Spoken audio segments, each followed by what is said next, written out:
As a nandrolone and part of the NOR19 family, it has a strong binding affinity, which means it attaches to the receptor very strongly, and that in part is what gives it its strength in building muscle tissue. Its signaling capability within to the receptor is very, very good.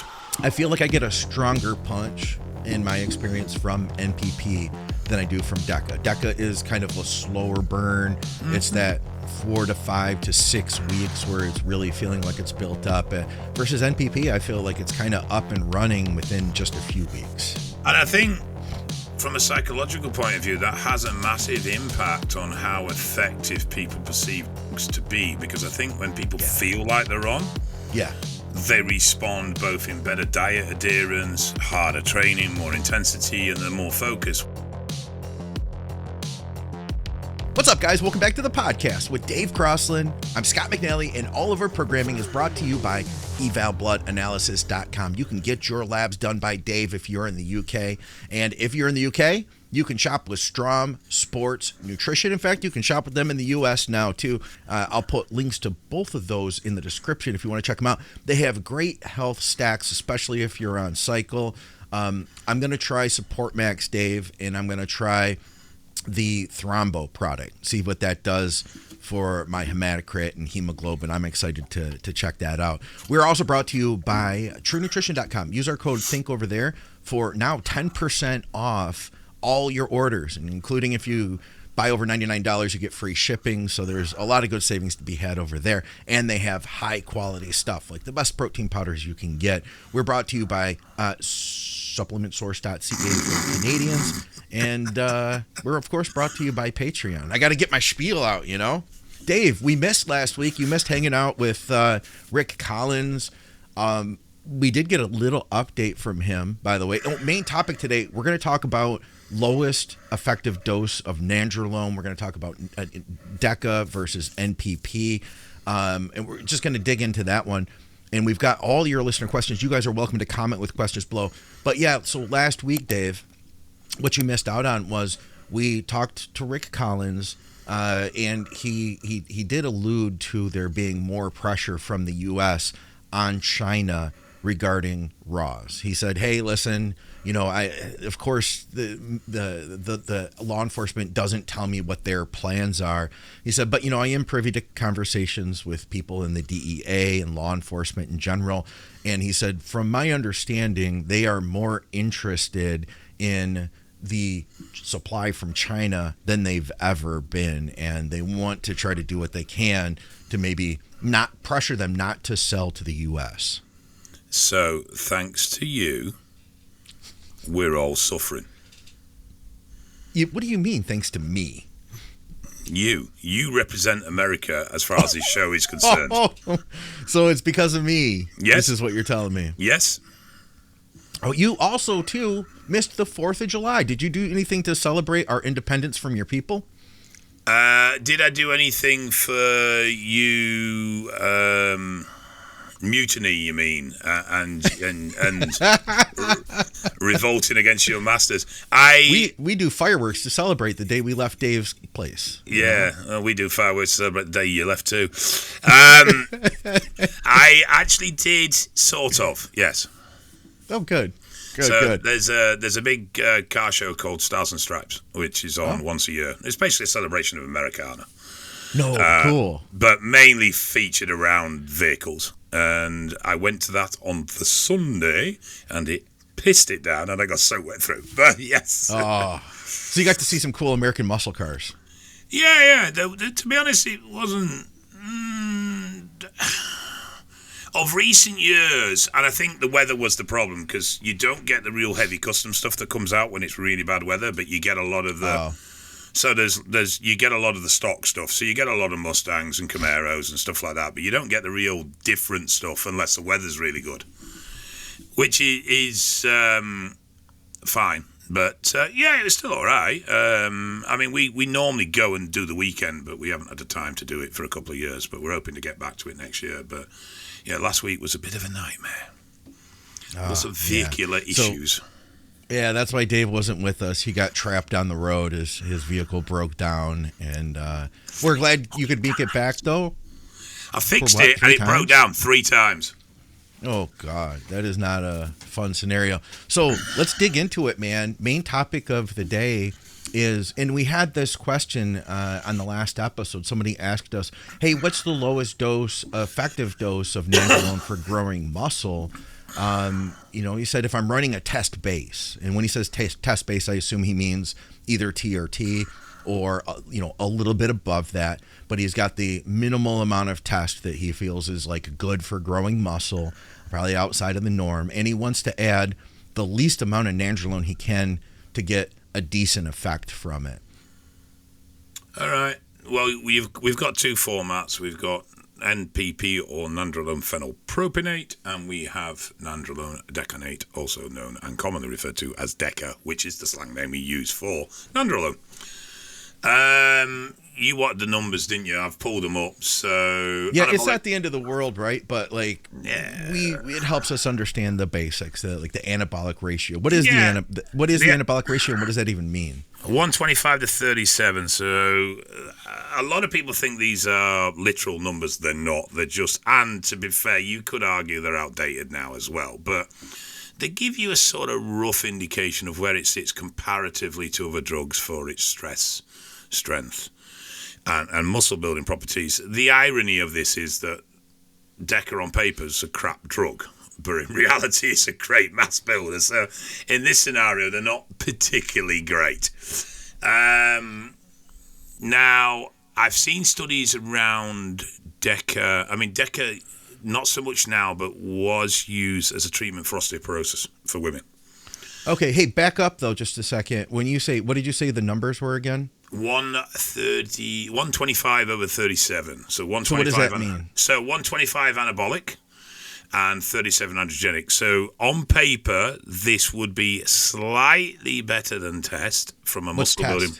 Testosterone, you spaz. No. What's the anabolic ratio? 100 to 100. Okay, and that's and I wanted to get that out there because that's our foundational, like everything's compared against, right? Yeah. Now, on paper, that would say that Deca is slightly better at building muscle, but not very good in the strength department. But as we know, the reality of that isn't true. Yeah, it's a very good muscle building compound, and it's actually quite decent for strength. It's a foundation of a lot of off-season powerlifting programs and strongman programs. So there's definitely plenty of anecdotal evidence to show that Deca supports good quality strength building.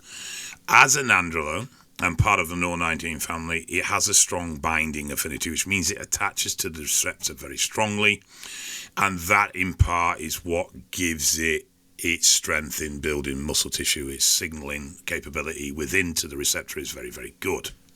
Okay. So the androgenic side, so you're saying like strength is one thing, but then also side effects like hair growth, acne, those type of things are more related to that androgenic side. So you're getting, and hair loss, you're getting less of those virilizing side effects and more of the anabolic effects. Yeah. And now Deca, from an instant stress point of view on the body, is actually quite mild.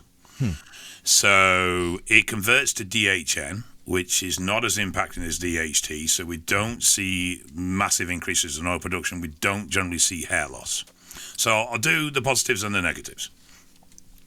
It increases collagen synthesis, and it's a progestin, which means it acts like a progestin. It's not a true progestin, which means it stimulates the progesterone receptor.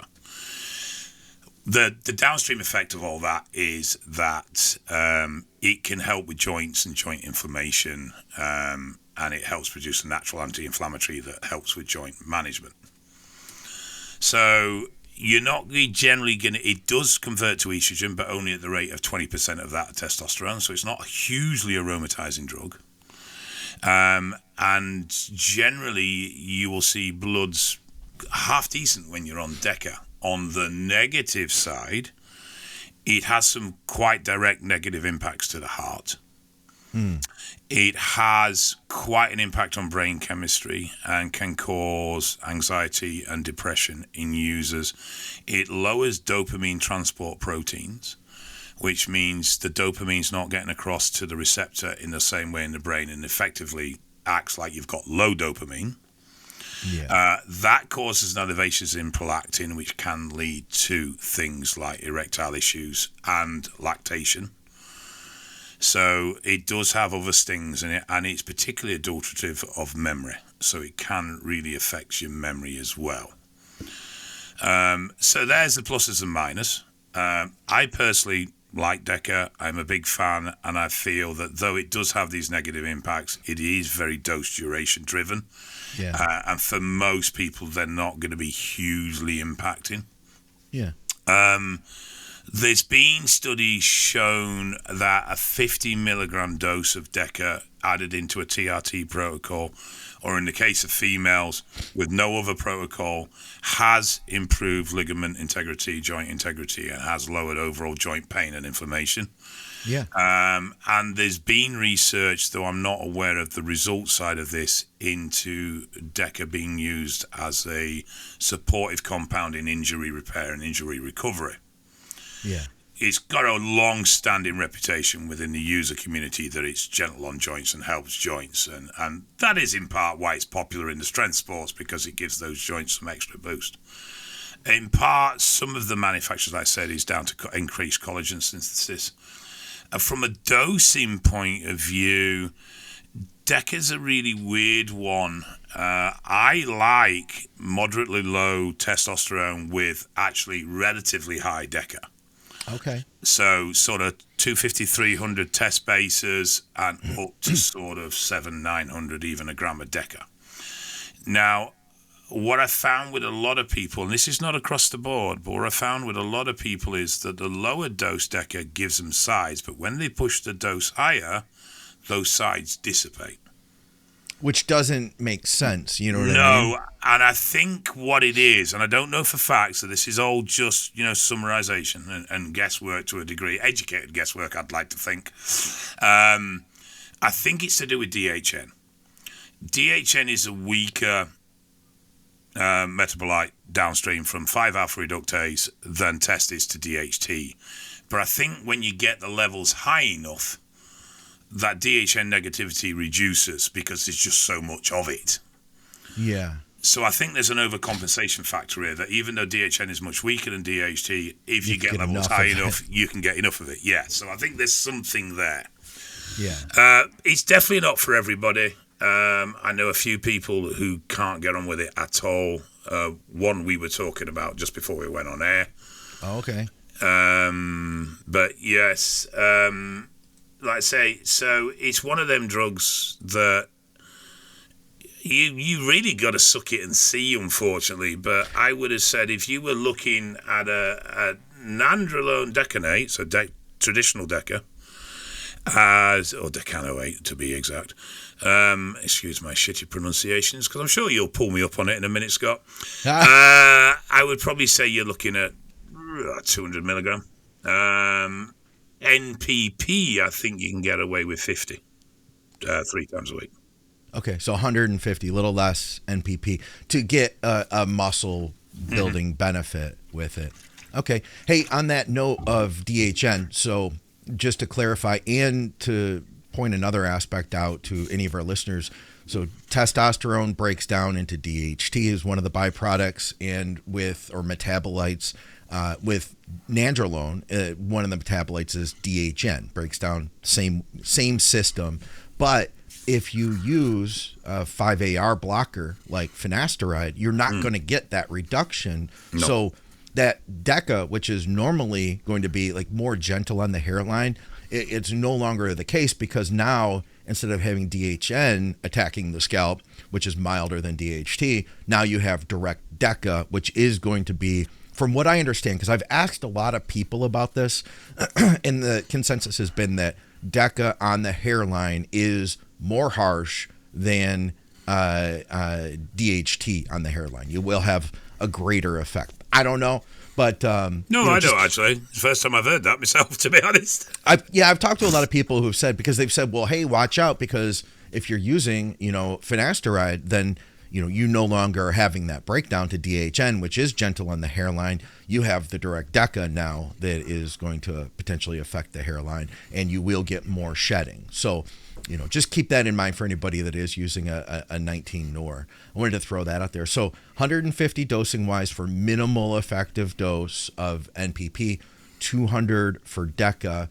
Now, it's said that even though it's interesting, the phenylpropionate ester isn't usually, when we get to faster acting compounds, the shorter ester, the faster ester is much smaller. It takes up less room. So you have more hormone, like if you use Test ACE, I can't remember what the number is, but it's like, we'll call it 90 something % of that 100 milligrams, 90 something of it is going to be actual testosterone versus Deca. It's pretty low, like 62 milligrams per 100 milligrams. You've got like 38-40% of the decanoate ester.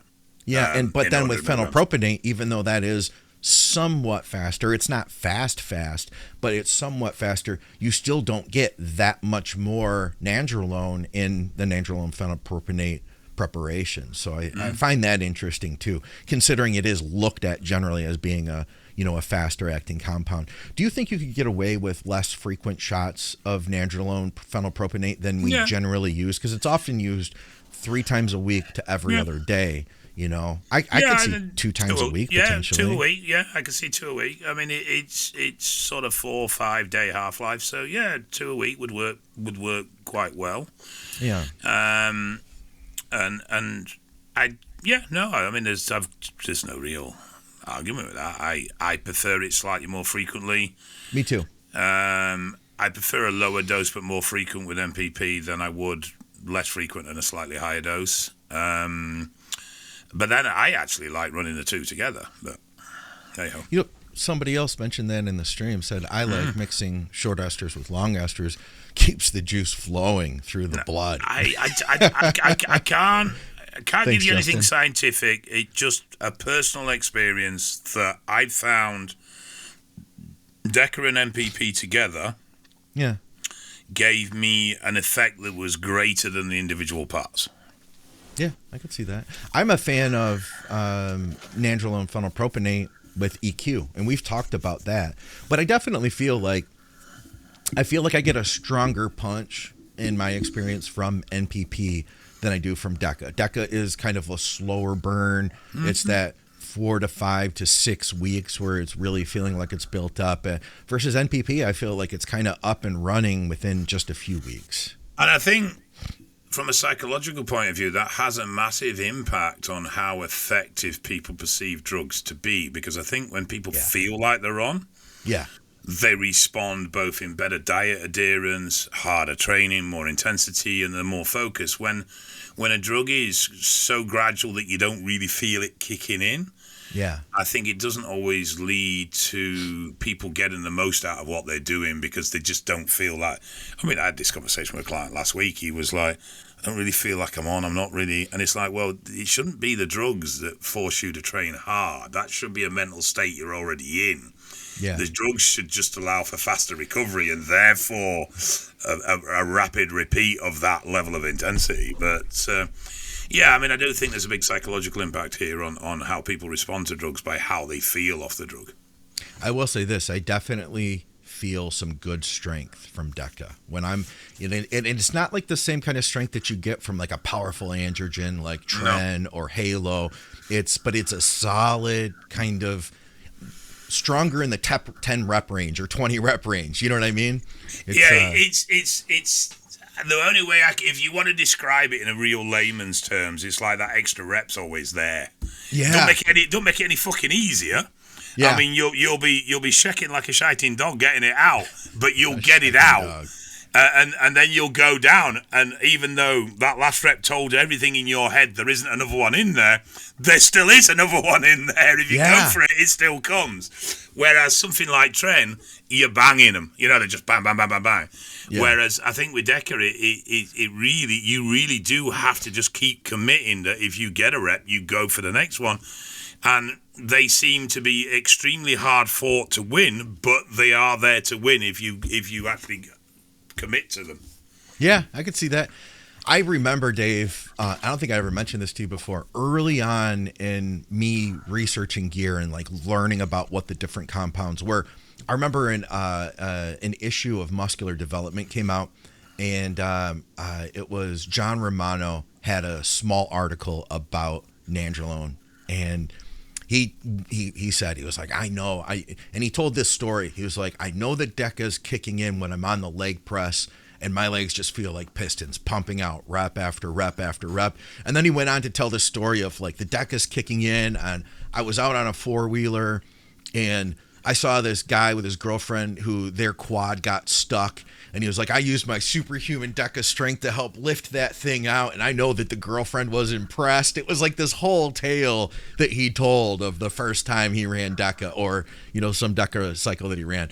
I was like, yeah, I could get with that. Now, unlike you, I'll tell you what, I really just didn't feel great on Deca, and maybe it was the amount of test I used, because honestly, I'd always used more test than anything else. Years ago, 20 years ago, there was always the thought of, run your test 100 milligrams or 200 milligrams higher than your Deca. I always followed that. Now, post-contest, my first cycle back into my off-season one year, I had run EQ a bunch through the past off-season, and I thought I need to do something different, which I really didn't. But I thought, like, you got to hit the receptors differently, Dave. So I ran 800 Deca with 1,000 test. And I'll tell you what, man, I grew muscle, but I just never felt good that whole cycle long. And maybe it had to do with what you were talking about affecting the dopamine transport proteins. I found that I've had clients tell me that they haven't felt mentally great on Deca, like something was just lacking. We had a listener who first pointed this whole thing out to me because he said he was using and we talked about this a few times before, running a powerful ADHD medication, that all of a sudden he felt like he needed a higher dose while on nandrolone phenylpropionate to get the same effect that he had been getting from that prescription medication. So definitely something to look out for. Yeah. No, I was going to say, on that point, the weird thing is I've had a lot of contradictory from people on those type of meds saying that they really get on well with Deca, and it seems to work well with them within that situation, so people that have ADHD and such like. So I honestly don't know. The one thing we haven't touched on, actually, which we should have done. Okay. Deca's not great for fertility. Yeah, there is that. It does have a very big impact on sperm morphology. So you can offset it to a degree by supplementing with taurine. But yeah, if you're in the fertility sort of realms, then it's a drug I'd stay away from, because it does tend to mess the sperm's ups a little bit. And 19-nors in general tend to kind of shut you down pretty quickly, right? Yeah, just there's several aspects of sperm. So you've got morphology, you've got mobility, and you've obviously got sperm count. Sperm count's quite obvious. That's the number of sperm. Mobility is how well those fuckers can swim, and morphology is how mutated they are. So the higher the morphology, the more misshapen the sperm is, and that then affects the sperm's ability to enter the egg. So you end up with loads of sperms with flat foreheads, and when they hit the egg wall, they bounce off. Ooh. So basically, guys, if you're running Deca, you don't have to worry about birth control with your lady. No. Don't go that far, right? Yeah, no. I have one child, messed up child, so it might actually have something to do with the Deca. Oh, Dave. I have one child that's Deca born. Deca born child. All right. Well, we hope that helps you guys out. We gave out some minimal effective doses, what he was looking for. Last episode of Muscle Minds, Scott looked at a research paper that showed 100 milligrams of Deca was effective for giving your joints an additional kind of soothing benefit. Is that from, there's I believe like an anti-inflammatory effect to it as well? Yeah, I've seen some stuff at 50 milligram trials for joint support and injury, and I know quite a few more senior users that have added it into TRT protocols and have said that it's been very beneficial. But yeah, there was definitely some stuff going on around Deca in the form of using it for injury recovery and such like, at that 50 to 100 milligram sort of dosage. So yeah, I think if you're looking at Deca as a complementary anabolic, then you're going to be 50, max 100. And like I say, I think if you're looking for it as something that's going to help you grow, then you're going to be 200 plus. Okay. Yep, I'd agree with you there. All right. Well, listen, if you guys have any more questions on that topic, definitely hit us up. I feel like we could keep trying to dig in a little further, but we do have a bunch of listener questions that we wanted to get to, and you guys are welcome to comment on this show with questions, and we will tackle them on the next show. Why, hello! I wanted to do something different with my True Nutrition advertisement for today. And here's the thing, I just got our order in. Victoria and I, we pay for all the protein that we get. They don't send us anything for free. And that's because I've believed in True Nutrition for 15 years now. I've been using them ever since I contest prep. They have some of the cleanest, best quality protein. A lot of times I use the Team Skip, but here's the deal. I'm going back to the Pure Whey Isolate. The Pure Whey Isolate, it just processes so fast. This is my favorite flavor, chocolate peanut butter cup. But if you want to try just like 1 pound at a time, you can do that. Just sample it. I've never had the cookie butter, so I'm going to try the cookie butter this week. We got a big old bag of pea protein isolate for the wife. This is what she likes to use. And here's the thing, they're just about wholesale prices at True Nutrition. Plus, they don't add the flavor in when they weigh it. So you get like legit 1 pound of protein, and then from there they add the flavor after that. So every 1 pound, I think it's like 1.2. I'm not sure, don't quote me on that. But hey, here's the thing, True Nutrition is a great quality protein. They believe in us. They advertise with us because I literally asked them to. And if you use our code THINK, you'll get some additional savings. Plus, of course, that's like voting for our podcast. So thank you guys. I hope you enjoyed my my impromptu ad. Goodbye.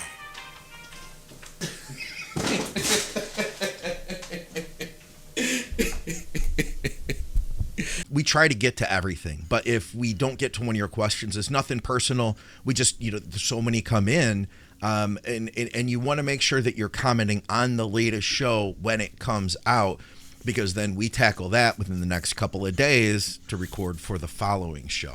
So if you record on one that was like from last year, chances of getting it on the show are going to be a lot lower. So, all right, we have enough time on this one for this guy because he just posted it a day ago. He says, question for Dave.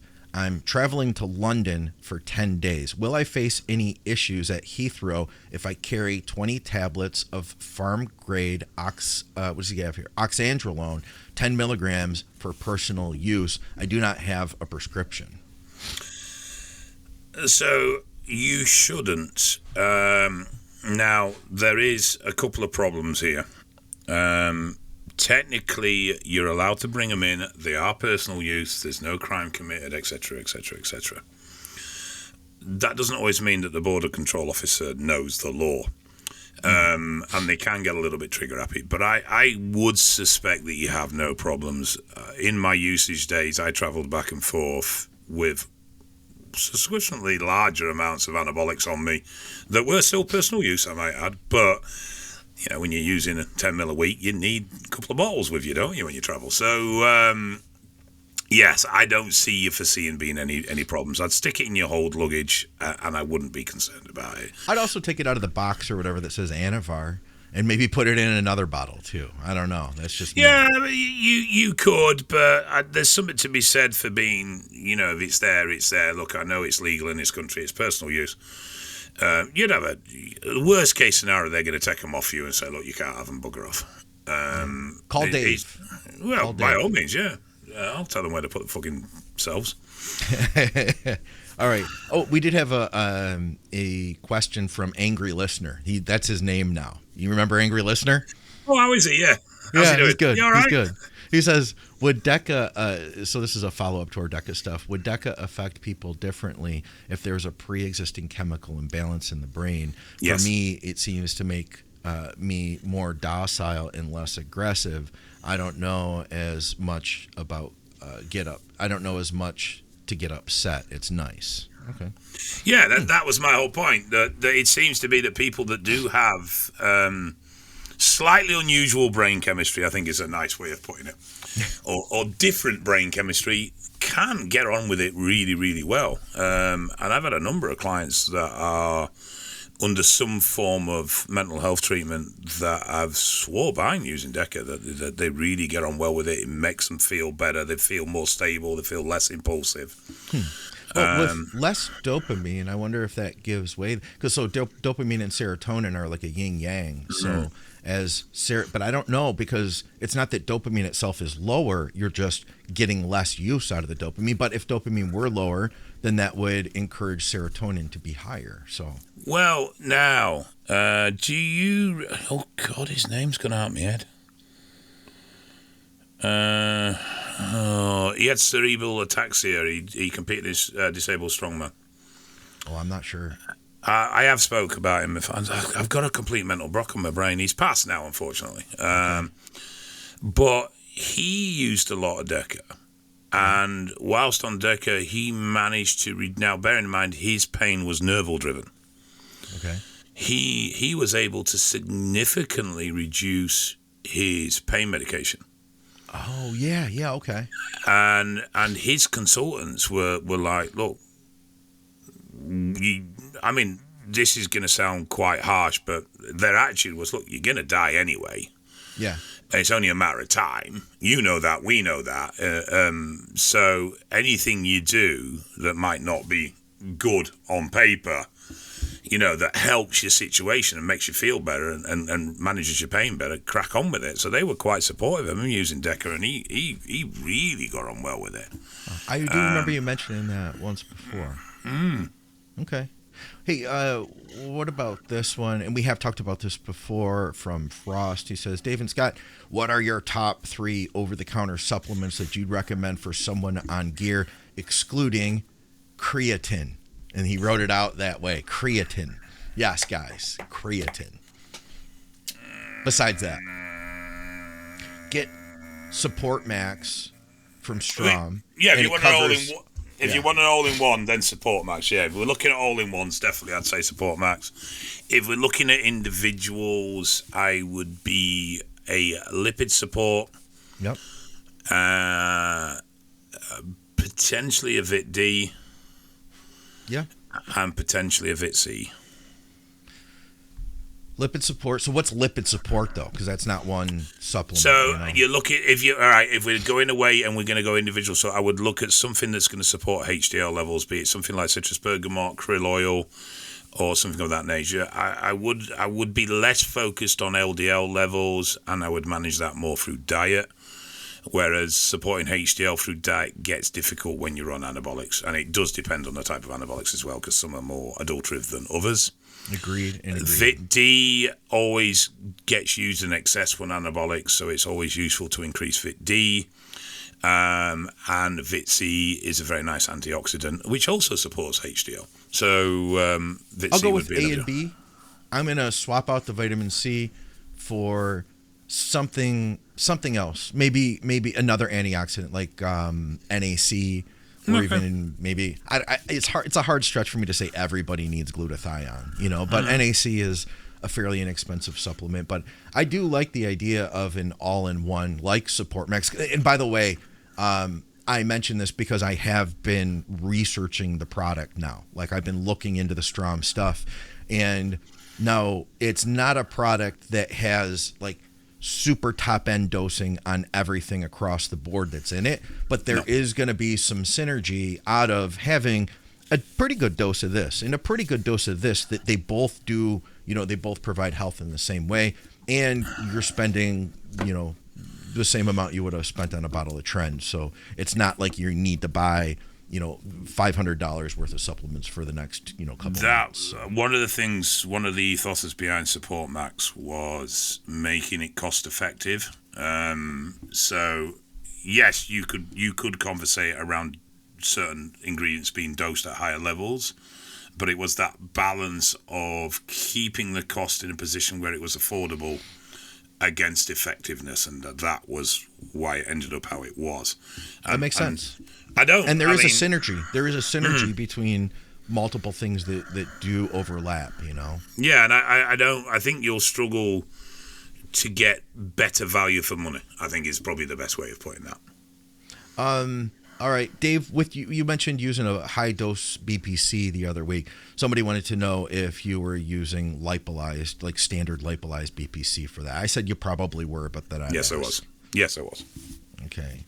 And he says, I have early CKD and slightly reduced EGFR and would like to try this, but I have never administered anything IV before. I'm guessing it is very high purity, that would be the priority here. So the IV is not necessary. I chose to do the IV, which was how it was administered in the studies that I'd looked at around kidney support through BPC use. Okay. I know Andy Bolton saw increases in his EGFR and improvements in his kidney function post transplant when he used it to help with an injury. So the injectable format is still viable. Yeah. It's not going to be as effective, but it is definitely still viable. And even the oral format would be viable to offer some low-level kidney support. In my scenario, obviously, I had an EGFR in 20. It all depends where his EGFR is. You know, if he's just below 60, then I would probably just go for oral, to be quite honest. But if he's at the more severe end of things, then the IV is going to help more. I would pick IM still, just because you're going to get more into your bloodstream. It's more cost effective. Yeah. And to stepping it up to IV, you were in a medical setting. You know, you legit have a clinic, right? And it's not something I would necessarily think would be as safe to practice at home without all the proper equipment and preparations, you know? No, I wouldn't. If you're going to go the IV route, you need the medical expertise to be able to deliver it correctly and safely. Yeah. Whereas for most people, the easiest administration is either going to be injectable or oral. And they both will have some effectiveness. What if we ask Dave for life advice and he can respond with his infinite wisdom? Well, I think it's a great idea, but you should have also asked some life advice for us. That way because that would be a great way to do Dave's wisdom, Uncle Dave's wisdom. You know what I mean? You don't have to think of something. You don't have to make something up every week. We give you something to talk on. I think that's a great idea. You guys are welcome to comment with that stuff. We've been here before, and it sort of dried up, didn't it? It was early on. We did a segment called Ask Davey. There was somebody in the UK that did like a love letters thing, and we were asking for relationship advice. And it was funny because you were still like 415 Dave, basically. And so there's like big 415 Dave over the microphone giving love advice to people. And there was a comedy to that for sure. That was good. Ask Dave, did he ever compete in a bodybuilding show? A few episodes ago, I swear he said he did. As a natural junior, yes. Okay. I didn't remember if you had or not. How old were you? 19. Okay, how'd you do? I was 14. I won. I was 14 stone 3 on stage. I don't know what a stone is, Dave. 12 pounds or something? I'm too lazy to maths this today. Hang on. 14 times. Just today. 199 pounds on stage. Okay. I hated and you were how old? 19. I hated every second of it. Okay. I just wanted to know if 2IU-GH is effective at 23 years old, or is that just a replacement dose? It depends on quality of GH. If pharma, I would say probably yes. If generic, I would say it's going to be you on a good day. Yeah. I'd say this. I feel like the older we get, the more effective a replacement dose of GH is going to become, because our GH isn't that great at 23 years old. So now everybody's different, right? And out the gate, everybody's GH production is going to be different. But they say that on average, 35 years old is your cutoff date, where things are no longer improving after 35. They are only going downhill. So at 35, maybe you'd benefit from 2IU, but then at 40, you'd benefit from it even more. And at 50 or 60, you might even get greater benefit. I would say while dieting, growth hormone tends to be lower. Testosterone tends to be lower. You may find more benefit from it while in like a strong deficit at a very lean body fat. And maybe it might help you to stay leaner if you were, say, really pushing the food. But see for yourself, and if you don't notice a difference, then maybe you need to go to 3 or 4 IU would be my thought, Yeah, I mean, if you want to see the benefits of GH on an older gentleman, just look at Scott. I mean, he's 60, and look at how radiant his skin is. Hey, wait, I was 57 just a month ago, Dave. How did I get from 57 to 60 now? All right. Thank you, Dave and Scott. Question for that was the Deca and Nandrolone MPP one. Scott, what you're saying is MK677 along with A-bombs to combat appetite suppression on oxys. Huh. I don't know about that, but what do you think, Dave? Actually, I have. Yeah, it can help. Yeah. It can offset it to a degree. It's going to be very person dependent, but yes, it can do something. I still have these modern MK sitting here now. I don't know what I'm going to do with it, Dave, because it drove my hunger up like wild, man. I can't believe how strong of an appetite strengthening effect that had on me. So I'm not touching it for some time. I have a question. Yeah. What does your sweatshirt say? It says hard AF. That's swearing. What does your shirt say? Nothing. It's got a picture. Is that a crow on it, by the way? Yeah. It's an angry crow. An angry crow? An F must be earned. I can't just walk around with a bucket of Fs handing them out for free. Does that say there? If I feel like you've earned it, I will give an F. That's not an appropriate shirt, Dave, to be wearing on a podcast or out in public or in the workplace. That is not an appropriate workplace shirt, and you're in the workplace right now. What are you on about? I'd wear this shirt to parents' evening. You'd wear it what? To parents' evening. Oh, I bet you would. Do you remember epistane? Yes. It says, do things like epistane still have a place for recreational lifters? Seen some very similar to orals. Seems very similar to orals like Anavar or Turinabol, but I am probably way off. Yeah, I had you ever used it? Never even seen it in real life.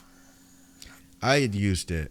There was a great deal of popularity to it back in the message board days, and there was a guy who had the raw powders available of that and a couple other pro hormones before the ban and all that.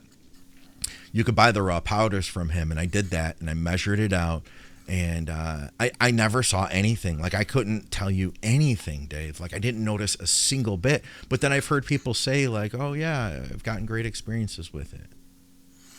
Is it even available now? I'm sure you can get it somewhere. There's got to be some underground place that's still slinging some epistane.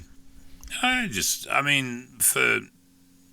the legislational changes around those sort of compounds, it just seems pointless to go through the risk of producing that when you can just produce Debo. Or whatever else, yeah. I've heard an AI-like effect from it too, I believe, or something. Mm-hmm. It just, it was so unimpressive that I never bothered looking into it further. And then I've heard listeners, though. I bet you guys, if you're listening right now and you've had a great experience with epistane, tell us all about it. Because I know you're out there. I've heard you guys talk about it. But to me, it's just there's other routes to go. The hardcore pro-hormone guys are almost on a level with vegans. Yeah, There is that, isn't there? There's fewer of them around today, though. But yeah, it would never be long before they'd tell you. How about this one? For older guys doing safer, quote unquote, safer TRT plus cycles, what are your comments on Mast and Primo health impacts on the prostate? Primo was designed to be more prostate friendly. So I don't know any exact data on it, but I would off the top of my head suspect that Primo probably won't be too bad. Mast, I'm not sure. Mast is a less refined DHT than Primo, so probably there's going to be some negativity from Mast. DHTs in general, I found, can be a bad combo for guys that... So it's not everybody, but it does tend to be the older guys, and it's some fewer older guys that do experience like enlarged prostate, especially with gear and DHTs in general. But hey, we've talked about like dose and duration being a big part of it too, you know? Yeah, I mean, the development of Primobolan was to create a DHT that had less negative DHT side effects. So it was specifically developed to try and create a DHT that wasn't particularly prostate nasty or wasn't particularly hair follicle nasty. And obviously it wasn't a complete success, but again, it does boil down to individual sensitivities on those fronts as to how you're going to react with it. And dose. You know, you take 2 gram of Primo, you're going to have fucking problems, aren't you? Yeah. All right. Hi, guys. I'm on Test E, Tren E, and Drost. I like the way you put that. Master on E for 10 weeks now. Started at 250 test, 100 Tren, 100 Mast once a week. And at 8 weeks, I wasn't feeling or noticing a lot, so I doubled the dose. How long do you think I can stretch it? Because I only wanted to do 10 weeks to see the results, but the last 2 weeks finally seems to be working and showing some results. Any advice? Stop and go to TRT for a while, or keep going for a while. Most likely most of us enthusiasts. I don't have blood work. I know. I don't know if he's like most enthusiasts. A lot of guys are getting labs now.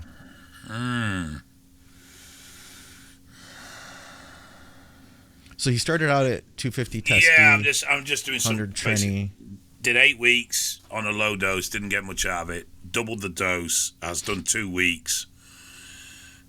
Yeah, I would say probably get away with another 4. And then I'd be off and mark it up to experience. Yeah, you know you can come back on next time at a dose that's going to be effective for you, right? Yeah. I don't think that's a bad idea at all. But I'd also recommend getting some labs, you know.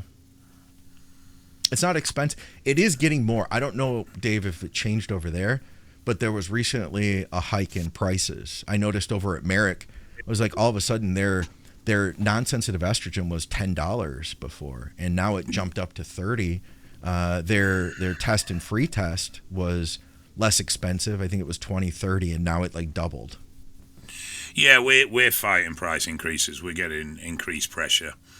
I think there's a lot of, I can only speak from where we are, but there's a lot of costs involved that people probably don't accredit. Okay. So consumables have gone up. So tubes, needles, swabs, cleaning equipment, all that's increased. Lab prices have been stable, but I know they wanted to put prices up. Obviously, labour prices have gone up as cost of living has gone up, but the one that really stings is stuff like insurance. Oh. And believe it or not, stuff like postage. Postage is a big part of our operation, and we've had 4 postage increases in the last couple of years, and our insurance costs have easily doubled in the last 2 years. Yeah. So there is pressure on margins, definitely. So it doesn't surprise me that labs are starting to put prices up, and particularly around stuff like sensitive estrogen, where the marketplace is not great. The thing that makes testing cheap is volume. Okay. So if labs are doing a lot of volume then of a certain test, then they can knock it out relatively cost effectively.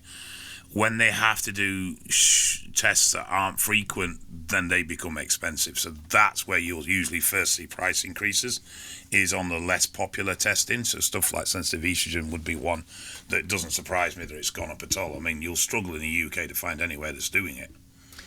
There are so many people in the U.S. doing labs. I mean, I think the volume that America is doing, for instance, is massive, just massive. You know, there are some kind of like, I don't know. It seems like I go to Quest and I get labs done privately, and I know what the prices are to do that.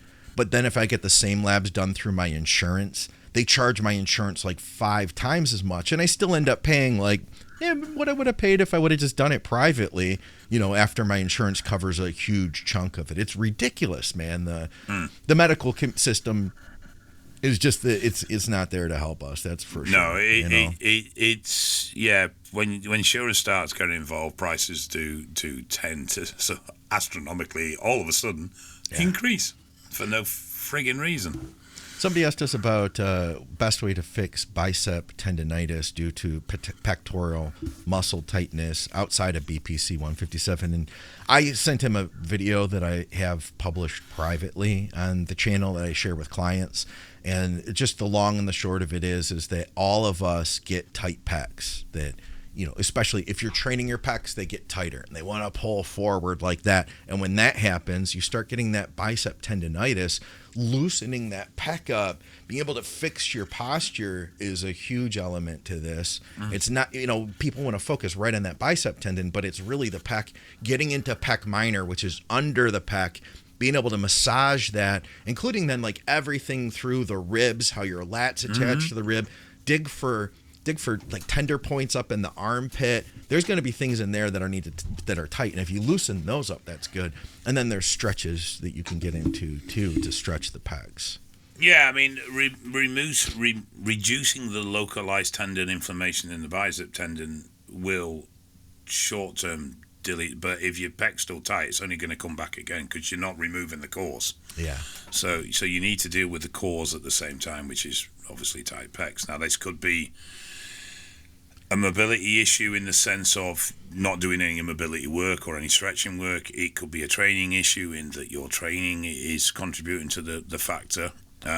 So it's important to review the background and try and address where the issues are coming from. Yeah. Without doubt, definitely. I used to use, and I can't remember what you call it, but it's a powerlifting thing. Okay.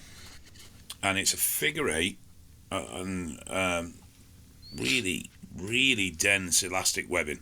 The bow tie? The bow tie. And I used to have the bow tie Donnie Thompson bow tie. Yes, and sit with that pulled back. I got it off Andy Bolton. It's Andy Bolton's old bow tie. Okay, yeah, it pulls your shoulders back. Yeah, I used to use that to open myself up when I was, because like if I'm sat at a desk, I tend to do this. That's not a bad idea at all, man. Yeah, if you're at a computer, you're hunched forward, or driving a car, you're hunched forward. On your phone, you're hunched forward, and you're shortening those pecs. I just found that the aftermarket stuff that's designed to do this wasn't strong enough. Yeah. And the only thing that was strong enough to pull me back into line was the bow tie. Yeah, that makes total sense to me. And a great purchase. All right. Did we cover this one? Because I can't remember. When taking a whole year to grow, do you do one gradual push for the whole year or multiple small pushes with mini cuts in between? I can't remember if we did this one 2 weeks ago or not. You probably can't either. No.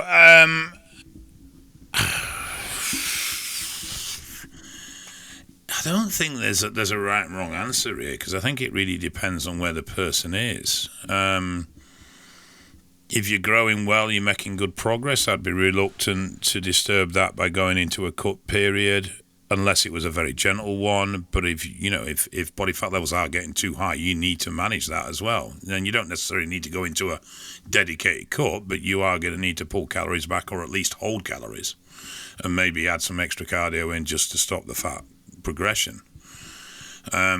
It's really should be a constant adjust and review situation. I mean, that's why coaches ask for pictures and weight every week, because they want to see where you're progressing and adjust calories or output if you're gaining a little bit too quick in the chub department, or increase if you're not gaining fast enough. So it's a constant. I don't think you particularly need to go in dedicated cut periods if you're managing your progression, but there will inevitably at an end of a push be some fat gain that will need to be cleared off before you start your next push. Yeah, I'd do a cycle, and then you need to spend some time holding size after that. You don't want to immediately start trying to recomp. No. And then, after 4 to 8 weeks, when you're ready, then you can begin tightening up, preparing for the next, upward push. And the key being is once you get too fat to keep gaining, that's the end of it. So I think you have more room when you're at your leanest. So one longer cycle, and then from there recover, and then another cycle. But that second cycle, you usually can't push quite as hard as you did in the first one, food-wise. It's not going to be as it's not going to be as huge changes on the scale that second time usually. No, and I think you do need to get to a point where you do genuinely cut right back. You'll always rebound better after a period of good diet. So agreed. I think, irrespective of whether you're going to ever compete or not, there needs to be a point where you do pull right back and right down. Yeah. All right. I've heard, let's see, how about this one? What about megadosing melatonin as an antioxidant? Can't there be many other benefits with megadosing melatonin too? Dante Trudell posted some studies showing that it can help with visceral fat loss a few years back, wondering if it's useful for PED users or bodybuilders in general. Not just for sleep and circadian rhythm. We did dig into that. Scott Stevenson and I did a whole spiel on it back when Dante had posted that. I haven't seen it pan out in the real world, the megadosing of melatonin for physique changes. I don't know if you've had any experience with it. None whatsoever, but I do. When you started asking a question, I was thinking, I bet this is one of those where in a lab, yeah, in reality, no, get stuffed. It is in the, I can't remember who put this together, but like the National Health, it is in one of the supplements with that bug that was out.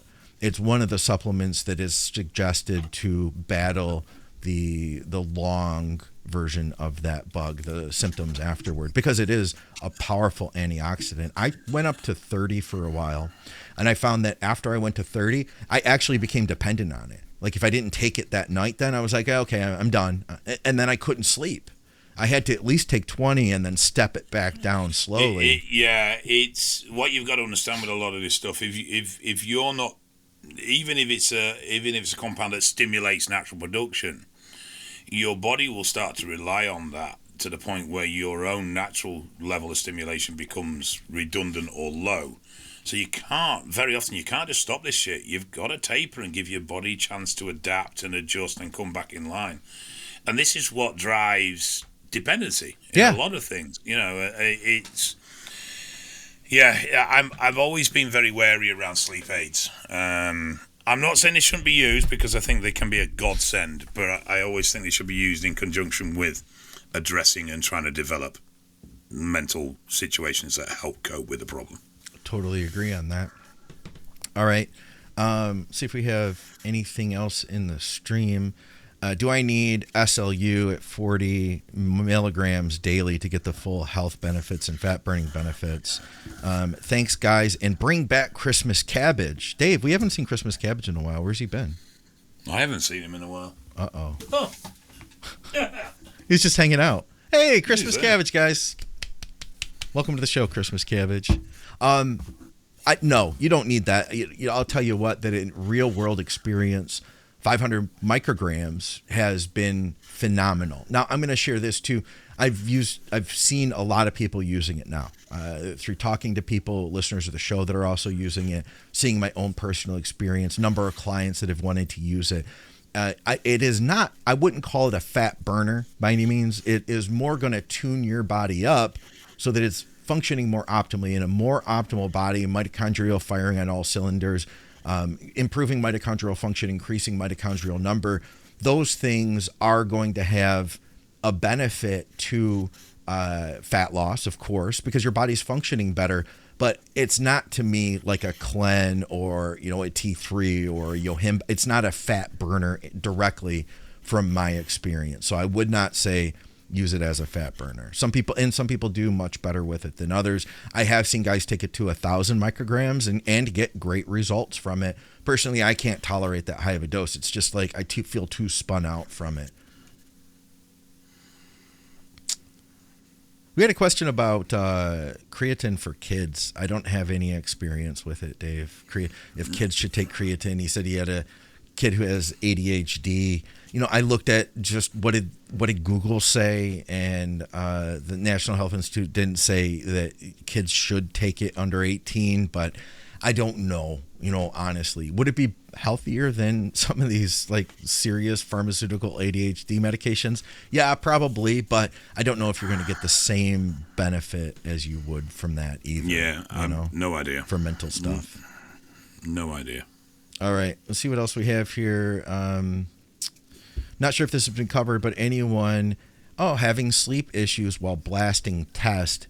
This is my first time running a gram a week, 250 milligrams, 4 times per week injected. I sleep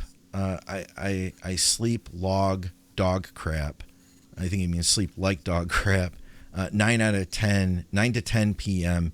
every night and up at 3 a.m. like clockwork. Yeah. You can fall asleep, no problem. It's 5 hours max, though, and then he's wide awake. Just wondering if anyone else has experience with this. Yeah, I've not found it uncommon with high-dose tests at all.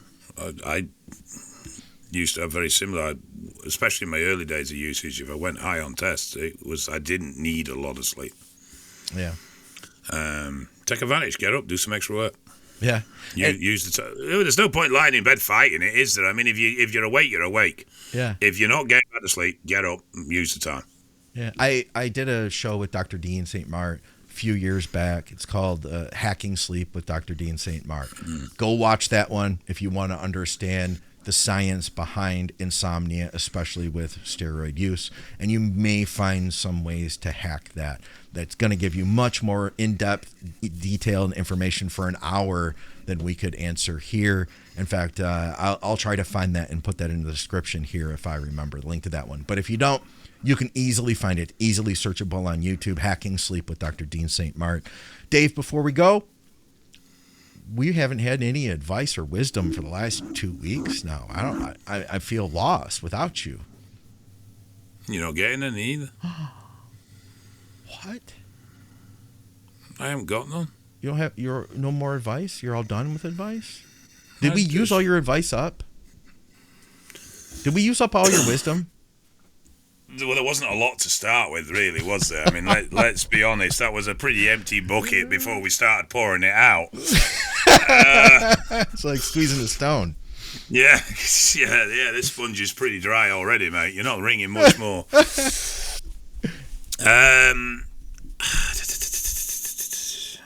Yeah.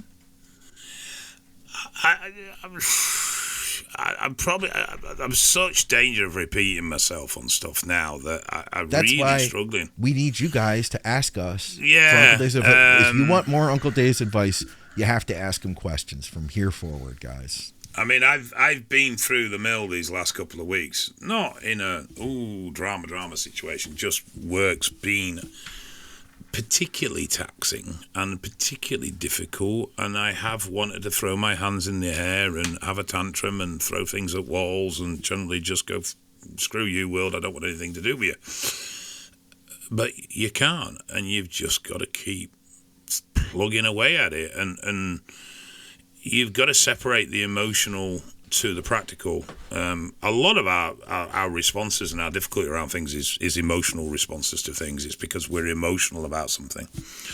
If you can just look at the practicality of it, what can I do to improve the situation? What can't I do? How can I better plan for this, that, or the other? Then you'll always get through it. Don't feel like it at the time, but you'll always get through it. You've just got to keep... I remember Broderick telling me something, and it wasn't like it was something that he'd been told. So he was in Dubai, and he was talking to a guy about all the projects that they have in Dubai, how they've made these massive buildings and created islands and... Oh, yeah. They got a world thing, they got the palm tree thing, and it's like, how do you continually push the boundaries of what you're doing and developing in the country? And the guy said 2 things. Just doing it for long enough and throwing enough resources at it. Now, financial, but also effort. Yeah. He says, and you'll get there eventually. It just takes time and consistency. And it's true with everything, I think. You can achieve most things if you dedicate enough effort and time. And so you've just got to head down and just keep putting one foot in front of the other until you get to where you're going. Yeah, I like that. And it's, I've still got a shitload of stuff to sort, but I am at least getting through it. Yeah. I find out about CQC probably tomorrow or the day after. I'm fucking dreading that. And that has been an absolute... the paperwork pile ended up being like this. CQC? Yeah, Care Quality Commission. Okay. The paperwork ended up doing like this, and for a lot of nonsensical crap that didn't make any sense to me, but just a case of, right, there's no point arguing this, just do it. Yeah. And sometimes you just gotta... I think we spend so much time panicking about the problem or emotionally reacting to the problem, we waste time that could actually be done with dealing with the problem. Yeah, I can see that. I think you've just got to try and step out of the box and look at it from a practical application, right? What can I do to fix this, help this, improve this? And if not, what's coming up that's going to add to this, that's going to make it worse, and how can I offset that? And I just overstretched, so it was very much a case of, right, I need to start, right, what can I offset? What can I give someone else to do? What can I just get rid of? Yeah. Even if it means ignoring this other stuff for a couple of days, can I just get rid of that for 2 days, focus on this, get it done, and then that's one less problem to cope with moving forward. And I did. I had to put a couple of projects on complete hold and go, right, this has to go on a back burner for now until I've got this dealt with. Yeah, it's fair enough. Yeah, and it's... I don't think that's anything we haven't covered before in one way or another. But you said it in a different way today, and I can relate to that, and I can agree. I give you an example that I wanted to build up our YouTube Shorts, which we didn't have any YouTube Shorts at one point. And so I was like, all right, we just start putting them out. And I hired Peyton to help start making shorts. And I'm putting shorts out. And, there's a whole demographic of people that aren't listening to the full shows that might enjoy shorts. So let's try to build that out. And now, fast forward a couple years down the road or a year down the road of building shorts, if you click one of them, you can go to the page and there's a whole page of them. But it took just starting and just continuing to crack at it, go at it little at a time, just chip away. And we've built a library of them now, Yeah, just do it. I think this is true within training and everything. You'll never know what you're capable of until you try. The issue with a lot of people, issue is probably the wrong word, where people fail or fall is that when the obstacles come, and they will come, because if anything's worth having, it's going to give you obstacles. Yeah. That we feel overwhelmed by them. And I've delved into stuff when we started looking at the training school and the NOCN approval. I didn't even understand what I was reading. It was like a different bloody language. But, step by step, I've dug into it and gone a bit further. I'm now 2/3 of the way through my course, and I've had to put that on the back burner because of the CQC. But But it's like, and now it's a language I can communicate in. You know, it's a terminology I can start to have a conversation in and start to understand. But when I first started, it was like, this just looks like frigging Mandarin to me. I haven't got a bloody clue. Yeah. But instead of looking at the whole chunk, I just bit off the first bit and then the second bit and then the third bit. And, I think planning is, you don't have to have a formal plan, but I think having an approach. And half the time we spend all this time going, oh, God, look at the problem. When in fact, if we actually break it down and go, well, I can do that. Yeah. And I can do that.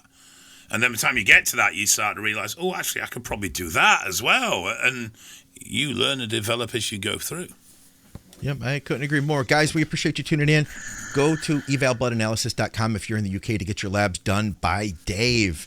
And, of course, if you're in the UK or now the US, you can go to Strom Sports Nutrition to get some great health stacks. You can go to truenutrition.com and use our code THINK for 10% off some of the cleanest, best protein powder you can find out there. Get your creatine, get your highly branched cyclic dextrin, and all the other basic staple supplements that you need. Once again, use our code THINK for 10% off. And supplementsource.ca for Canadians. If you're in Canada, you can get great deals over there that change week to week. Patreon, we appreciate the heck out of you guys, and leave us questions for the next episode. By the way, if you're brand new here, first time you're seeing the show, then be sure to hit the subscribe button and hit the bell if you enjoyed it. If you didn't, that's okay too. And if you haven't hit the like button yet, please hit the like button, guys. It helps us to push the show out so that more people can find it. I would love to freaking keep growing the podcast. We're doing awesome lately, and it's all thanks to you for watching and for commenting and for liking and just all your interactions. It's been really cool, guys. So for another episode here of Drugs and Stuff with Dave Crosland, I'm Scott McNally. We will see you soon. Thanks, Dave. Thanks, Christmas Cabbage.